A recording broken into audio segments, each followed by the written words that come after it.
پچھلے ایپیسوڈ میں ہم نے سنا ان میں راجا کا اپنا سفید ہاتھی بھی شامل تھا، جو دراصل سفید نہیں بلکہ سفیدی مائل بھورا تھا۔ جنگ قادسیہ میں اس ہاتھی پر فارس کا مشہور سالار رستم سوار تھا۔ وہ مسلمانوں کے ہاتھوں مارا گیا تھا، اسی لیے میں تمہارے پاس آیا ہوں۔ راجا طاہر نے کہا، ہاتھیوں کا مقابلہ تم ہی کر سکتے ہو، میں نے تمہاری مدد کی تھی، تم میری مدد کرو۔ اب آگے ایپیسوڈ نمبر 9، ہم مدد کو پہنچیں گے۔ اللافی نے کہا، ہمیں اپنے اللہ پر بھروسہ ہے، ہاتھی انشاءاللہ میدان میں آئیں گے ہی نہیں، ہم میں لڑنے کے قابل جتنے بھی آدمی ہیں وہ لڑیں گے۔ آپ ہمیں تھوڑی سی فوج دے دیں، باقی فوج کو آپ ابھی ادھر روانہ کر دیں جدھر دشمن پڑاؤ کیے ہوئے ہے۔ اس کے پڑاؤ سے کچھ دور آپ کی فوج پڑاؤ کرے اور اپنے ارد گرد خندق کھود لے۔ مجھے اپنے 500 سوار دے دیں، باقی میرے اپنے سوار ہوں گے۔ اس کے بعد جو ہوگا وہ آپ کا دشمن بھی دیکھ لے گا اور آپ بھی دیکھ لینا۔ پھر جو ہوا وہ عرب کے مسلمانوں کی اکثری روایات کے عین مطابق ہوا۔ صرف سندھ کے راجہ طاہر اور اس کے دشمن نے ہی نہیں دیکھا بلکہ تاریخ نے دیکھا، اور آج تک تاریخ ساری دنیا کو دکھا رہی ہے۔ ہوا یہ کہ محمد حارث اللافی کی ہدایت کے مطابق راجہ طاہر نے اپنی فوج کے 500 سوار اس کے حوالے کر دیے۔ اللافی نے ان میں مسلمان سوار شامل کر لیے۔ طاہر کی فوج نے قلعے سے نکل کر کوچ کیا اور رمل کے راجہ کی فوج کے پڑاؤ سے 3 میل دور خیمے گاڑ دیے اور خیمہ گاہ کے ارد گرد خندق کھود لی۔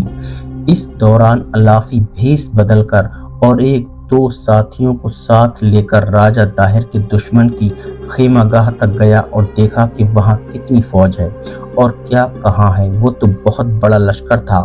راجہ طاہر کے بچنے کی یہی صورت تھی کہ اپنے دشمن کی شرائط پر اس سے صلح کر لیتا یا اس کی اطاعت قبول کر لیتا۔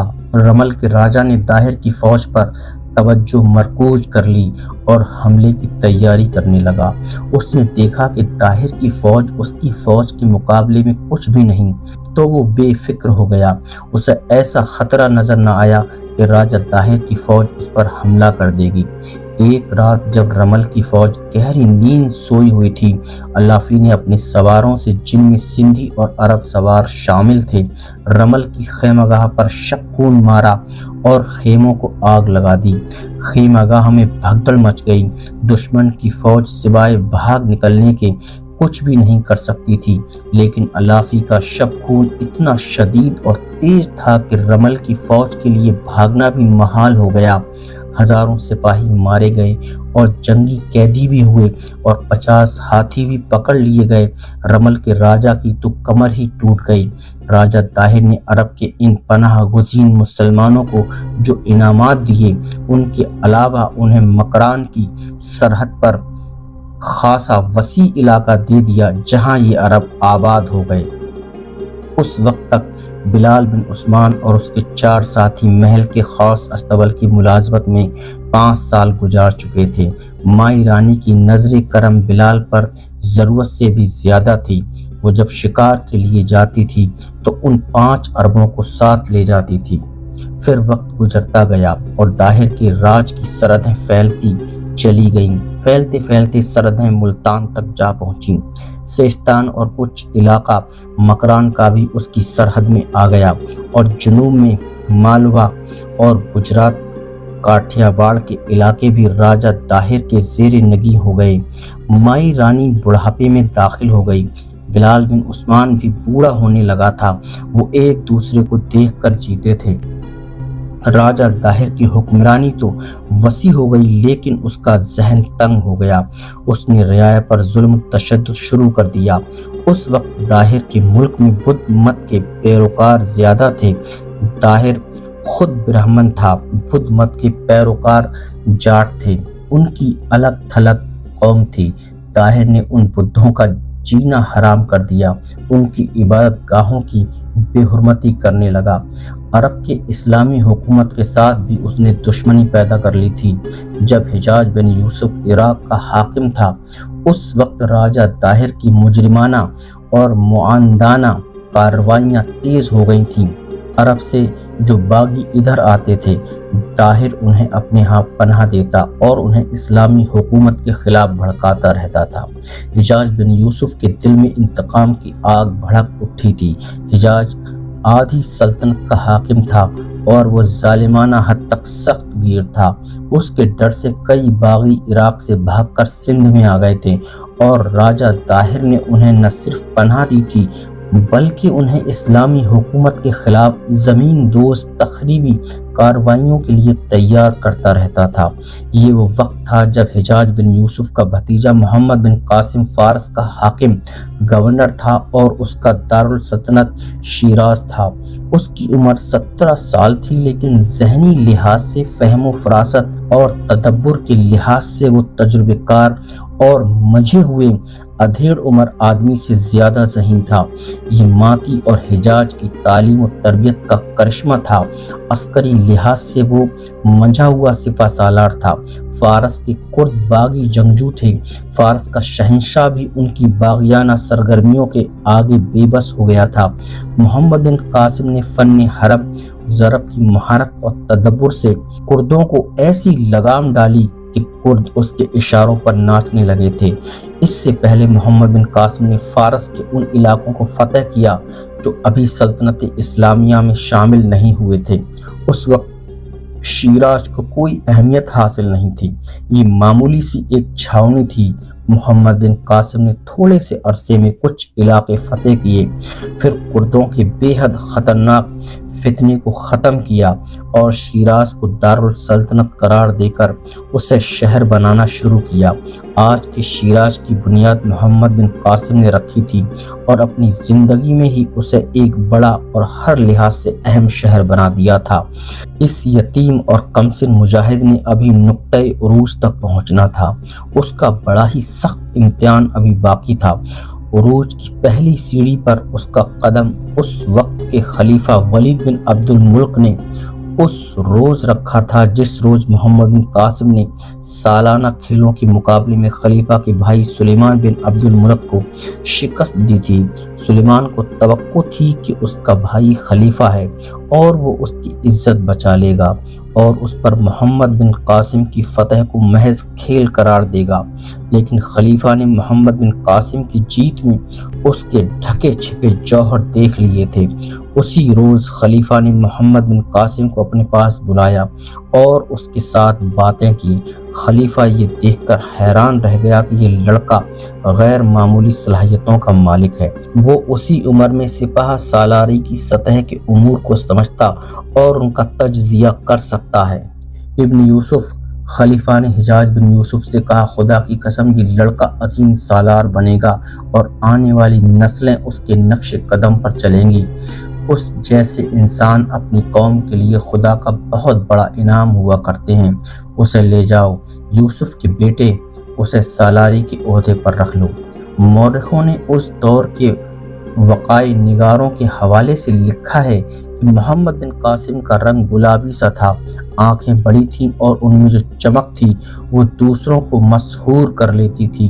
پیشانی چوڑی تھی، بازو سڈول اور لمبے تھے، جسم بھربھرا تھا اور آواز بھاری تھی جس میں رعب اور جلال تھا، لیکن زبان شیریں تھی، چہرہ کھلا رہتا اور ہونٹوں پر تبسم رہتا تھا۔ محمد بن قاسم بصرہ آیا ہوا تھا جہاں اس کا چچا حجاج حاکم تھا۔ محمد حجاج نے کہا، مرنے سے پہلے میں اپنی ایک خواہش پوری کرنا چاہتا ہوں۔ کیسی خواہش چچا جان؟ محمد بن قاسم نے پوچھا۔ یہ ان خواہشوں میں سے ہے جو عزم بن جایا کرتی ہیں۔ حجاج نے کہا، میں سندھ کی راجدھانی کی اینٹ سے اینٹ بجا کر اس ملک کو خلافت اسلامیہ کے زیر نگی لانا چاہتا ہوں۔ مجھے یوں نظر آ رہا ہے جیسے میرا یہ عزم تم پورا کرو گے۔ امیر المومنین کے حکم کی ضرورت ہے۔ محمد بن قاسم نے کہا، حکم لے دیں، میں آپ کا یہ عزم انشاءاللہ پورا کر دوں گا۔ یہی ایک رکاوٹ ہے۔ حجاج بن یوسف نے کہا، امیر المومنین ابھی اجازت نہیں دے رہا۔ میں اس کوشش میں ہوں کہ مجھے کوئی ایسا جواز مل جائے کہ میں امیر المومنین کو مجبور کر دوں کہ سندھ پر حملے کی اجازت دے دے۔ سندھ بلکہ ملک ہندوستان سے اسلام کے خلاف بہت بڑا فتنہ اٹھ رہا ہے۔ تمہارے اتالیق نے تمہیں بتایا ہوگا کہ جنگ قادسیہ میں سندھ کے راجا نے فارسیوں کو اپنی فوج بھی دی تھی اور ہاتھی بھی دیے تھے۔ ہاں چچا جان، محمد بن قاسم نے کہا، اور اس سے 2 سال پہلے جنگ سلاسل میں آتش پرستوں کی فوج میں ہندو جاٹ بھی تھے جو اپنے آپ کو زنجیروں میں باندھ کر لڑے تھے۔ یہ واقعہ 633 عیسوی 12 ہجری کا ہے، جب مسلمان فارس کی عظیم جنگی قوت کے خلاف لڑ رہے تھے۔ قارئین نے شمشیر بے نیام میں پڑھا ہوگا کہ ایک میدان جنگ میں خالد بن ولید سپہ سالار تھے اور ان کے مقابل فارسیوں کا مشہور جنرل ہرمز تھا۔ اس کی جارحانہ قیادت کی دہشت تمام عرب ممالک پر اور ہندوستان پر بھی طاری تھی۔ اس کے مقابل جو آیا اس نے بہت بڑی شکست کھائی، لیکن وہ خالد بن ولید رضی اللہ تعالی عنہ کے مقابل آیا تو اس کے پاؤں کے نیچے زمین ہلنے لگی۔ اس سے پہلے فارس کی فوج خالد بن ولید رضی اللہ تعالی عنہ کے ہاتھوں بہت ہی بری شکست کھا چکی تھی۔ فارسیوں اور سندھیوں کی آپس میں لڑائیاں ہو چکی تھیں۔ ان کے درمیان جنگ و جدال کا سلسلہ چلتا رہتا تھا۔ ایک بار ہرمز نے سندھ پر بحری بیڑے سے حملہ کیا تھا۔ سندھی اس اچانک اور شدید حملے کی تاب نہ لا سکے۔ ہرمز نے سندھ کے کسی علاقے پر قبضہ نہ کیا۔ وہ مال غنیمت اور ہزاروں سندھیوں کو قیدی بنا کر لے گیا تھا۔ یہ سب ہندو جاٹ تھے۔ فارسیوں کو حضرت خالد بن ولید رضی اللہ تعالی عنہ ہر میدان میں شکست دیتے آگے بڑھتے گئے تو ہرمز نے مجاہدین اسلام کو شکست دینے کے لیے اقدام کیا کہ سندھ کے اس وقت کے راجا کے ساتھ دوستی کا معاہدہ کر لیا تاکہ وہ اس کے ساتھ چھیڑ چھاڑ نہ کرے۔ ہرمز نے دوسرا اقدام یہ کیا کہ اس کے پاس جو ہندو جاٹ قیدی تھے اور وہ غلاموں کی زندگی بسر کر رہے تھے، ان سب کو ہرمز نے باعزت زندگی اور بہت اچھی تنخواہ پیش کر کے اپنی فوج میں شامل کر لیا۔ یہ سب تجربے کار سپاہی اور عہدے دار تھے۔ انہیں اس نے وہی حقوق دے دیے جو فارس کی اپنی فوج کو حاصل تھے۔ اس کے علاوہ ان ہندو جاٹوں کے دلوں میں اسلام اور مسلمانوں کی نفرت پیدا کی گئی۔ یہ تھے وہ سپاہی جو 5 یا 7 یا اس سے کچھ زیادہ کی ٹولی بنا کر اپنے آپ کو ایک زنجیر سے باندھ لیتے اور لڑتے تھے۔ اس طرح کسی ٹولی سے 1-2 سپاہی بھاگنا چاہتے تو بھاگ نہیں سکتے تھے۔ دوسرا فائدہ یہ تھا کہ ان کی دشمن فوج آگے بڑھتی تو سپاہیوں اور گھوڑوں کے قدموں کے آگے زنجیر آ کر انہیں گرا دیتی تھی۔ میں جانتا ہوں چچا جان، محمد بن قاسم نے حجاز سے کہا، ابن ولید کی یہ ایک بات جو مجھے اتالیق نے سنائی تھی میرے ذہن پر نقش ہے۔ ان زنجیروں کی وجہ سے اس جنگ کو جنگ سلاسل کہتے ہیں۔ یہ سب ہندوستان کے غیر مسلم سپاہی تھے۔ یہ جنگ کاظمہ کے مقام پر لڑی گئی تھی اور ہرمز ابن ولید کے ہاتھوں ذاتی مقابلے میں مارا گیا تھا۔ پھر مجاہدین نے فارسیوں کو بڑی شرمناک شکست دی تھی۔ میرے جاسوس سندھ میں موجود ہیں، حجاز نے کہا۔ انہوں نے باغیوں کے بہروپ میں سندھ میں پناہ لے رکھی ہے۔ وہ مجھے خبریں بھیجتے رہتے ہیں۔ راجہ طاہر نے اپنا دماغ یہاں تک خراب کر لیا ہے کہ اس نے بحری قزاقوں کی پشت پناہی اور پرورش شروع کر دی ہے۔ سراندیپ اور مالابار سے مسلمان حج کے لیے آتے ہیں اور ہمارے تاجر ادھر جاتے آتے رہتے ہیں۔ مجھے اطلاعیں مل رہی ہیں کہ سندھی قزاق ان کے 2-3 جہازوں پر حملہ کر چکے ہیں لیکن کامیاب نہیں ہوئے۔ ان کی ناکامی کی وجہ یہ ہے کہ ان کے پاس بادبانی کشتیاں ہیں جن سے وہ بڑے جہاز کو روک نہیں سکتے۔ ایک جہاز پر انہوں نے چلتے ہوئے تیر بھی پھینکے ہیں۔ جہاز کے ملاحوں نے جہاز کا رخ پھیر لیا۔ صرف ایک بادبان کو جلتے ہوئے فلیتے والے 2 تیر لگے تھے، وہ بادبان جل گیا تھا۔ ملاحوں نے دوسرے بادبانوں کو بچا لیا اور نکل آئے۔ ہمیں ان جہازوں کی حفاظت کا کوئی انتظام کرنا پڑے گا۔ محمد بن قاسم نے کہا، میں صرف ایک انتظام جانتا ہوں۔ حجاز بن یوسف نے کہا اگر سندھ پر قبضہ نہ ہو سکے تو سندھ کا ساحل ہمارے قبضے میں ہونا چاہیے۔ سندھ کی سب سے بڑی بندرگاہ دیبل ہے، امیر المومنین سے اجازت لے دیں۔ محمد بن قاسم نے کہا پھر دیبل کی بندرگاہ مجھ سے لے لیں، میں اجازت لینے کی کوشش کروں گا۔ حجاز نے کہا لیکن اجازت شاید نہ ملے، میں راجہ داہر کی لاش عرب کے گھوڑوں کے قدموں تلے کچلی اور مسلی ہوئی دیکھنا چاہتا ہوں۔ راجہ داہر اپنی بہن کا خاوند ہے۔ دوسرے دن محمد بن قاسم شیراز چلا گیا۔